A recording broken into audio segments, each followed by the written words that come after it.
Então, bom dia, gente. Hoje o palestrante da reunião é o Kyle Dexter, e ele é professor da Universidade de Edimburgo e um colaborador de longa data, né? Eu acho que eu conheço e colaboro com o Kyle vai fazer 10 anos já, né? O tempo passa rápido, né? E aí ele se dispôs a conversar com a gente um pouco sobre alguns dos projetos que ele vem desenvolvendo, né? E então hoje ele vai ser o nosso palestrante. Tá? Então aí no final a gente faz algumas perguntas, conversa um pouco com ele, né? Então o Caio está falando com a gente assim diretamente da Itália, né? Aí acabou que a gente mudou um pouco o horário de hoje. Aí você já até almoçou, né, Caio? É 2 horas? São duas da tarde, né? É, como? Não entendi. Quanto tempo? São 2 horas da tarde. Ah, sim, exato. Sim, Sim, sim, sim, sim, sim. Correto, correto. bacana. Desculpa. Então vamos lá, Caio. Se você quiser compartilhar a sua tela. Sim, acho que com present now, eu usei entire screen. Vamos ver. Como é para vendo? Sim. Vocês podem ver. Sim. Acho. Estamos. Sim, Sim, pode ver bem. sim, estou vendo bem. Ok. Okay. Oi, gente. Danilo, thank you for the invitation to talk about this work. I'll try to talk very like slowly, but because people might have bad connections and my connection might get bad at some point. If you have any questions at any point, just let me know. Just stop. I think it's an informal talk with this kind of number of people is much better. So really, do just stop me at any point if anything's unclear. So, as Danilo said, I'm based in Edinburgh. I'm originally from the US, but then moved to Europe in 2008 and working in France first and then in Scotland. But my fieldwork has always been in the tropics. And I started off working in the Amazon rainforest actually in Peru. But then around the time I moved to the UK, I started thinking a lot about tropical dry biomes initially because I wanted to think about what is going to happen to the Amazon if it gets drier. Is it going to become a savanna? Is it going to become a dry forest? What will happen? But then I sort of quickly realized that there's a lot of unique biodiversity in these dry biomes as well that's not getting nearly as much attention as the biodiversity in rainforests. And so I just been devoting increasing amounts of my time to dry biomes over the last decade as compared to the rainforest, just because I think the need is greater in the sense that there's less research on these biomes and less attention internationally for sure. And as part of that thinking and sort of engaging with international audiences, like one thing that has become clear to me is that people there's a lot of difference in opinion about what tropical dry forests are, and uh, and sort of discussion around tropical dry forests is really variable across continents as well. How people use the term, what they mean, is really variable across different countries. And then beyond that, but it for from a conservation perspective, and even from a like understanding vegetation change under climate change perspective, we also need to know where it is. So a lot of my thinking right now goes into first figuring out agreeing common definitions of what tropical dryness is, and then figuring out where it is. So that's kind of the background on what led me to to think about this topic. And these are some slides. I gave a webinar to ATDC last year, and these slides are basically the same slides and a similar talk, but that was a 20-minute time slot. So I think I'll have like a little more time to expand on that. And I do have like a bit of time today, so I think Daniela's schedule is an hour, but if we go past that, that's fine. Like I'm not worried about it. I don't know if you all have constraints on your side, but I'm happy to talk for a bit longer if you want. So in terms of tropical biomes and sort of common perspectives, again, this perspective probably isn't very common within Brazil, but on an international scale, when people think about the tropics and they think about the major vegetation formations or biomes in the tropics, they often categorize them into three rough groups. Let's say deserts, which the Sahara Desert is the most iconic example, in people's heads, but places without very many trees. And they think of forests, and they think of savannas, and savannas being a mixed tree grass system. When they think of forests, they're often thinking of rainforests. So this paper by Hirota sort of exemplifies that in a way of like the map of forest there really is mostly moist forest. And so what I've been thinking about a lot is where did tropical dry forest fit into this picture, right? And so there's some pictures from Brazil for you of different vegetation types. So today I'm going to talk about tropical dry forest and where it's found in the neotropics, and then talk about patterns of floristic composition in dry forest, because ultimately, like that's my real interest and strength in my research is thinking about biodiversity patterns. So to be less about carbon cycling and things like that, more about floristic composition, focusing on trees. And then a bit of thought about where the tropical dry forest might be in Africa and Asia before having some concluding thoughts. So I should say, like, as Neil said, we've been collaborating for a long time. So I think I looked through the slides before I gave this talk, and I think Danilo is a co-author on just about every single paper I'm going to mention today. So that's Danilo has obviously been a big part of this research program for the last decade as well. So again, this talk is more for an international audience. So you all already know a lot of these things. These are pictures from a dry forest in northern Minas, and just showing the identical like photo frame in the dry season and the wet season. And as you're all aware, like this is driven by seasonality to water availability. One interesting point to make, which I'll come back to, is that the way that we've been using the term tropical dry forest and the neotropics, we don't always restrict it to vegetation that has a closed canopy. So this is a picture of a dry forest in Bolivia, in the sort of flanks of the Andes. And you can see it's like a fairly open vegetation. It's not a closed canopy. And another sort of the key thing about tropical dry forests in a way is that as they're being defined in the neotropics, is that they have taxa that cannot survive fire. In a sense, meaning that fire is not a very important part of the ecosystem, or it's very important when it happens, but it's a rare event in these ecosystems. And our evidence for that comes from the fact that there's a lot of taxa, such as cacti and thin-barked tree species that can't survive fire.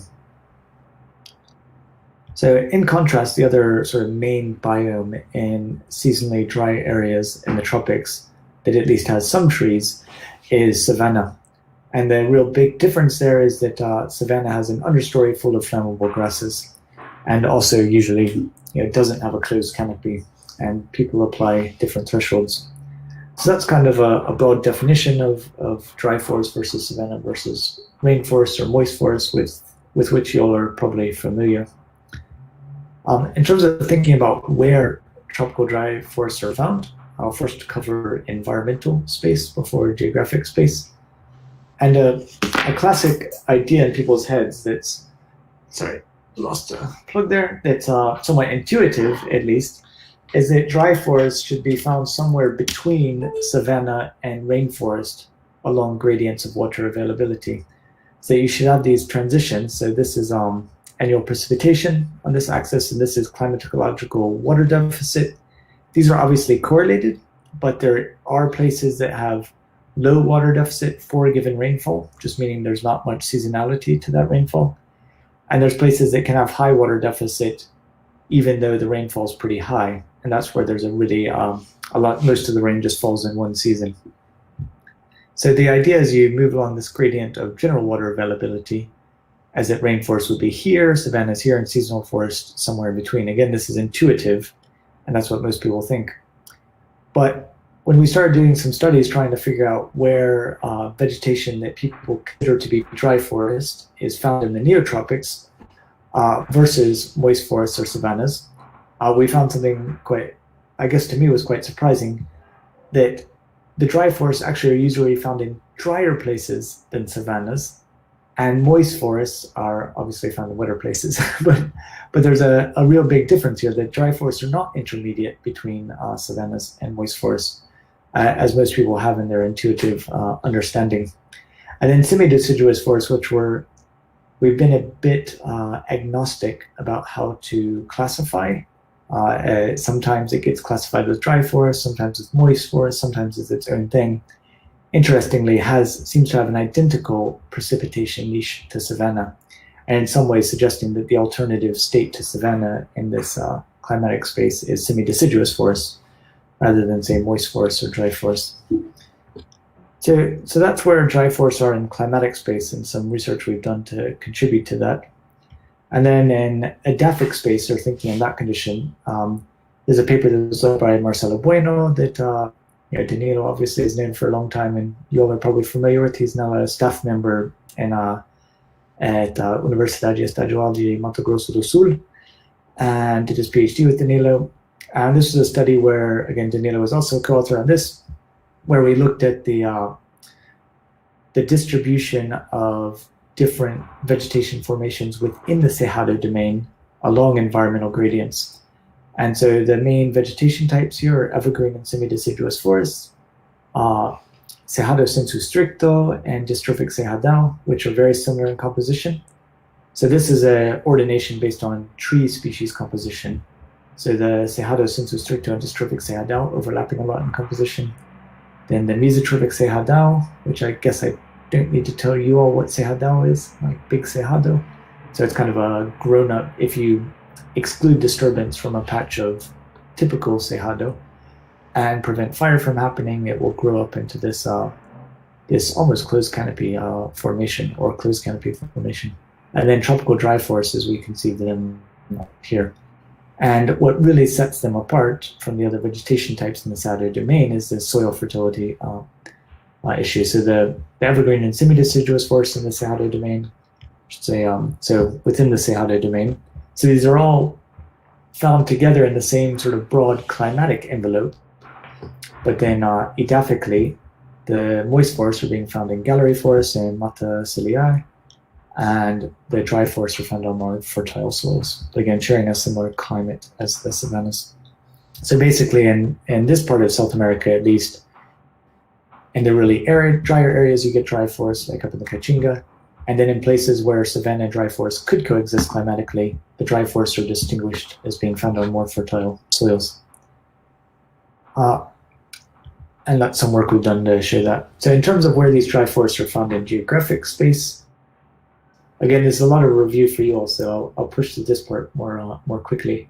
But they're found scattered in a discontinuous manner across the neotropics, with the biggest extent being in the Caatinga, but also being found scattered across the eastern flank of the Andes, northern coast of South America, and bits through Central America and even the Caribbean.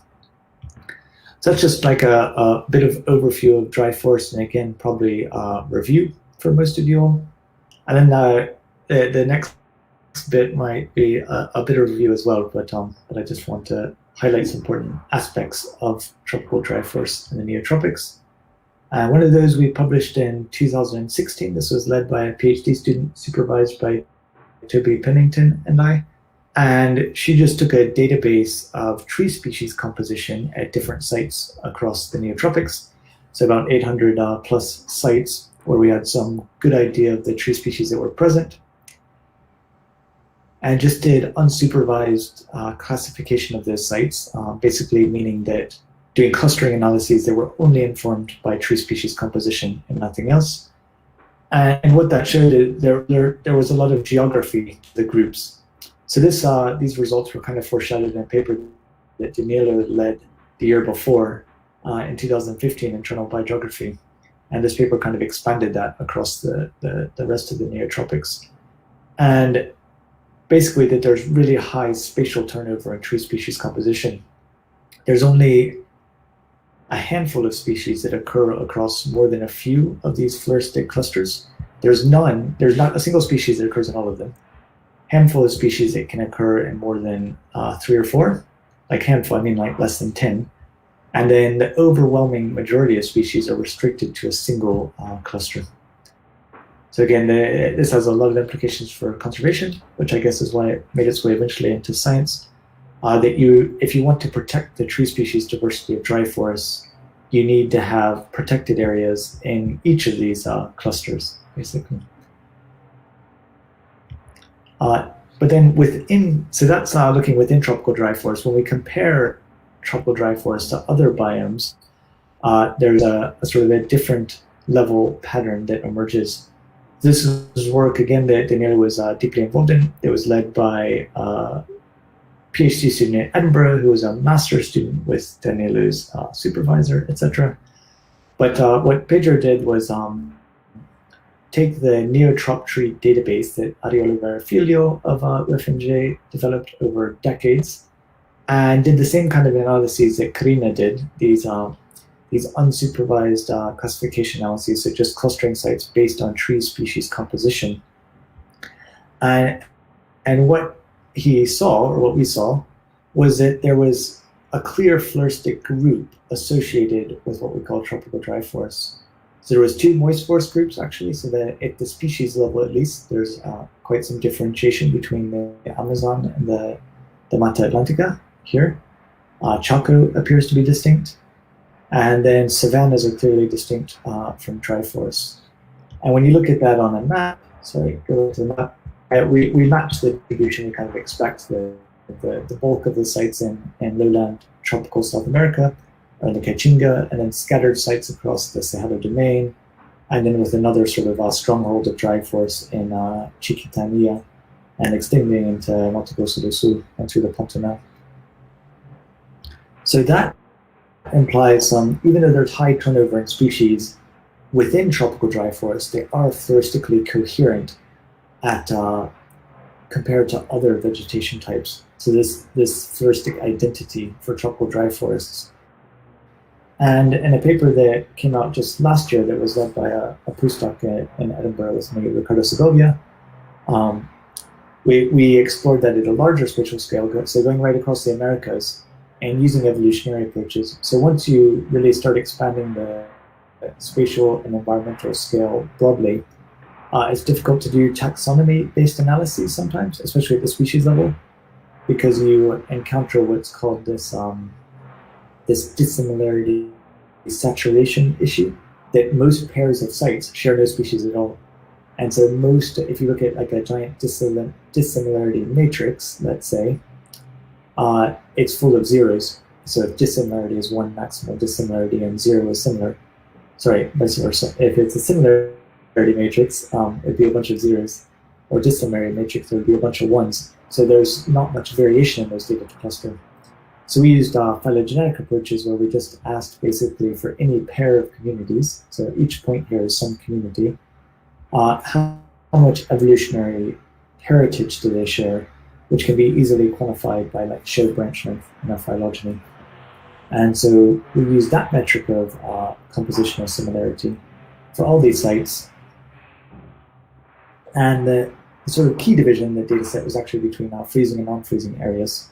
So areas that experience freezing conditions regularly versus those that don't. But within the tropics, there was a clear division between moist and dry. And the dry was really matching what we call tropical dry forests. So again, we saw in the Caatinga, also in the Chiquitania, in places where you have dry forests in Mexico, scattered across the Cerrado domain, not much in the Amazon, etc. There was, which we talked about a bit in the paper, there was some overlap between seasonally cold and seasonally dry areas in terms of the evolutionary composition. So that can explain a bit of this southern Mata Atlantica stuff, that this is actually somewhat moist here, but it's higher elevation and cooler. And there's some mixing of lineages between cold and dry areas. That was also sort of evidenced in the Chaco, where depending on how you did analyses, the Chaco could flip a bit between the extratropical and the tropical dry groups, reflecting a mixed evolutionary ancestry. So this evolutionary coherence, so this persists like deep in time, which again suggests to me that tropical dry forests have been around for a while and have a lot of unique evolutionary lineages within them. And that's been already shown for a few clades, for legumes and for groups like Bignoniaceae, but hasn't been really shown across the entire angiosperm flora. And that's what this study hopefully convincingly showed. So that's in the neotropics. And then now, since I've moved to the University of Edinburgh in 2013, I started working with and collaborating a lot with people who work more in Africa. And it's really got me thinking a lot about, we have this really strong idea of what dry forests are in the neotropics, but there's not similarly strong ideas in the paleotropics. And so starting to think about where are the dry forests in the paleotropics is something I'm thinking about a lot. So there are various maps purporting to show the distribution of dry forests across the globe. This is a recent one that comes from Toby Pennington and Caroline Lehman. And this is very much the neotropical perspective. So you have this like sort of fine-scale mapping of dry forests in the neotropics, missing the little bits in the Cerrado domain, but sort of very broad-scale map. But sort of matching our understanding of dry forests in the neotropics. But then outside neotropics, they basically were reduced to taking ecoregions and then just deciding whether they thought they were dry forests or not. And their decision was that the Horn of Africa and maybe some areas in Pakistan were dry forests, and that was it. There's no other dry forest anywhere in the world, which I'm slightly skeptical of that result, but anyway, it's interesting to think about. So this is an example of that sort of expert opinion map, but people are trying to use data-driven approaches to figure this out now. So this is a map of something called the succulent biome. So this might be less familiar to you because I don't think it gets as much attention well, in the literature in general. I'm not sure about in Brazil. But the succulent biome is a term that was come up with by Brian Schreier, a legume taxonomist, in the early 2000s. And based on this observation that a lot of succulents and legume clades shared distributions in arid areas in the tropics. And this fits a bit with the idea from the neotropics. Dry forests are areas that don't burn.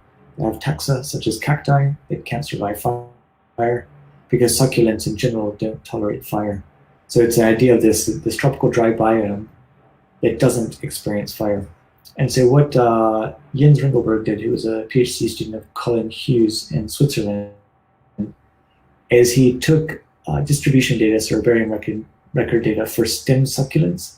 So these are taxa that, I forget what the height threshold is, it's something like 1 meter or 2 meters. So succulent taxa that have like a succulent stem, so not short little succulent herbs, let's say. So stem succulents that have to, basically that don't die back, right? So something that just has succulent leaves at the ground level can survive fire if it has a underground woody stalk, and it can just re-sprout. But stem succulents can't put their stem underground when a fire comes, so sort of ipso facto, they occur in areas that haven't experienced fire recently. So he looked at these stem succulents and built standard sort of bioclimatic, I think, Maxent models to model their potential distribution across the tropics, and pooling all stem succulents together is like a single species, basically, in these Maxent analyses. Interestingly, he didn't really project that stem succulents should occur anywhere in Asia or Australia. So that's why this map is only focused on the Americas, Africa, and the Arabian Peninsula. And within the neotropics, it largely matches our conception of where tropical dry forests occur, except for this thing with the Chaco, that a lot of stem succulents can occur in the Chaco. Again, that reflects this kind of mixed evolutionary identity of the Chaco, that it does have a lot of dry forest elements, actually. But in Africa, it predicts a much broader distribution for this succulent biome that, again, in some ways matches the tropical dry forest biome from the neotropics. So in a separate study within Africa, so this study is a bit similar to the one that Pedro did. This is a study by Peter Linder, also based in Switzerland, where he performed some ordinations, like I showed for Marcelo's paper earlier, based on plant species composition, so not just trees, in different grid cells across Africa and came up with these groups using various lines of logic. And he clearly identified what he called an arid flora within Africa. So these are phytogeographic units, is what he puts them out as. So not biomes per se, but phytogeographic units. And there's an arid phytogeographic unit in Africa that is largely found in the Horn of Africa, but also in bits of the succulent Karoo and other arid areas of Africa. Interestingly, so that matches a bit with the succulent biome distribution put forth by Ringelberg. So we might be getting some idea of where the dry forests are in Africa, but it's not that simple. So I'm gonna skip past this. I'll come to it in a bit. But and the other study, another study I've been involved with, it tried to do similar things to what Pedro did in the neotropics, where we really focused on tree data. And we did various analyses to categorize species as forest species or savanna species and look at the distribution of these floristic units across Africa. The basic conclusion that there was two main floristic groups in terms of tree species composition, one corresponding largely to moist forest, which is found in the Congo and along the west coast of Africa here, and a savanna group. But there doesn't seem to be, in terms of tree species composition within this data set, a floristic group like Peter Linder identified here. And Peter Linder's study included all taxa, not just trees, so herbs as well. In a different study from a few years ago, I was trying to figure out if we could use floristic approaches to find tropical dry forests outside the neotropics.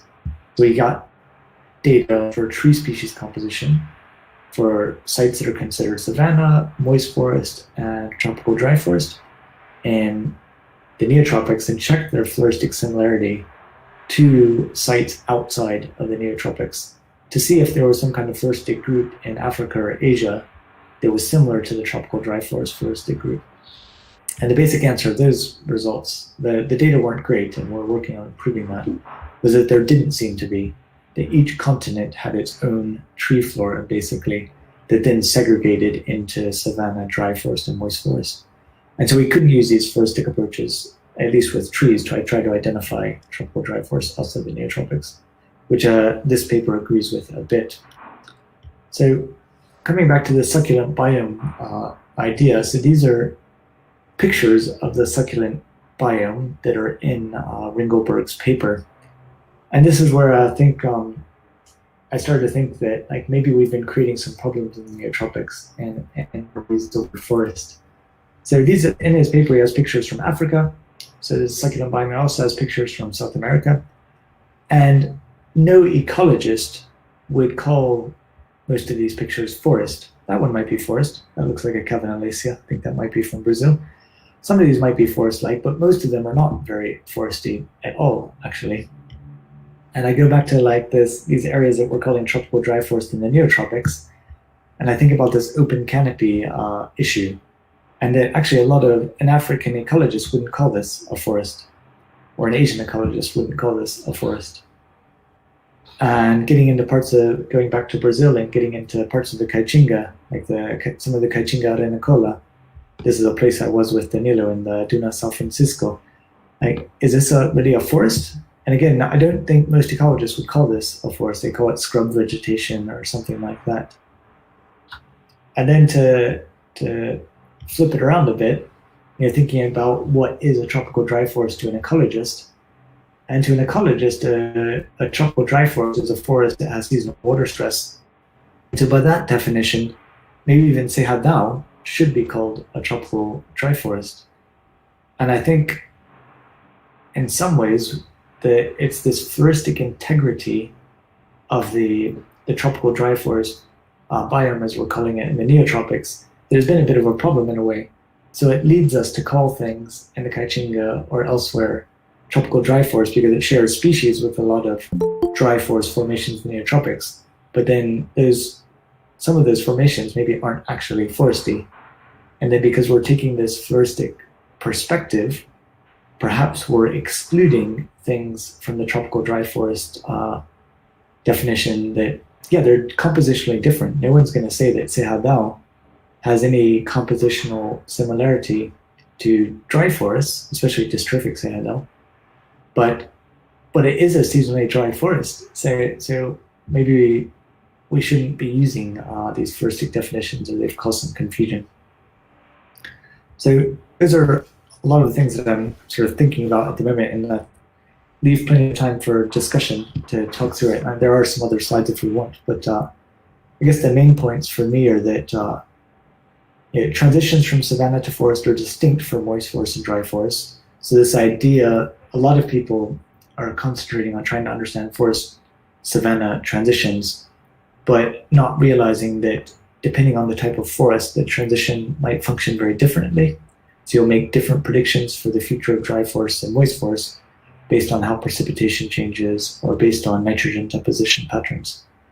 And then another thing I'm thinking about is that there appears to be this dry forest floristic unit in the neotropics that perhaps is misled us a bit in how we draw the lines around dry forest, but it seems to be absent, at least in the tree flora in Africa. There are these areas that are the succulent biome, and there's these areas, this arid flora, but those don't seem to look like forests in Africa. And why is that? Is it just because there's lots of herbivores running around Africa that are knocking down trees in arid areas? Or is it because of the prevalence of fire in Africa? I don't know, it's some things to think about. And also just more generally, I haven't provided any answers yet, but I think there's a lot of confusion about how we draw the lines around the tropical dry forest box, and just trying to eventually work towards some global consensus on how to do that. So in terms of people to think for this work, it's a lot of people. So Danilo was down here in the PhD student category, and then he graduated to postdoc category, and then he graduated to collaborator category. So I'm hoping he's going to graduate to funder category soon. We'll see how that goes. But, so he appears here a couple of times. But yeah, lots of people to think. There's been sort of a decade of work and thinking wrapped up in a short talk. But anyway, so thanks a lot for listening. Nobody interrupted me. You're too polite.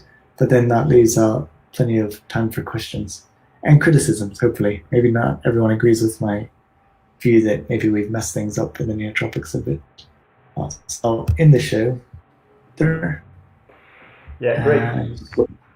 Great, Kyle. Thank you. It's very interesting, to see you kind of summarizing all these connections, because we often study, especially here in Brazil, too much of neotropical vegetation types and their floristic links, and it's interesting to see you making all these connections and showing the differences when we look at Africa or Asia. So thanks for that.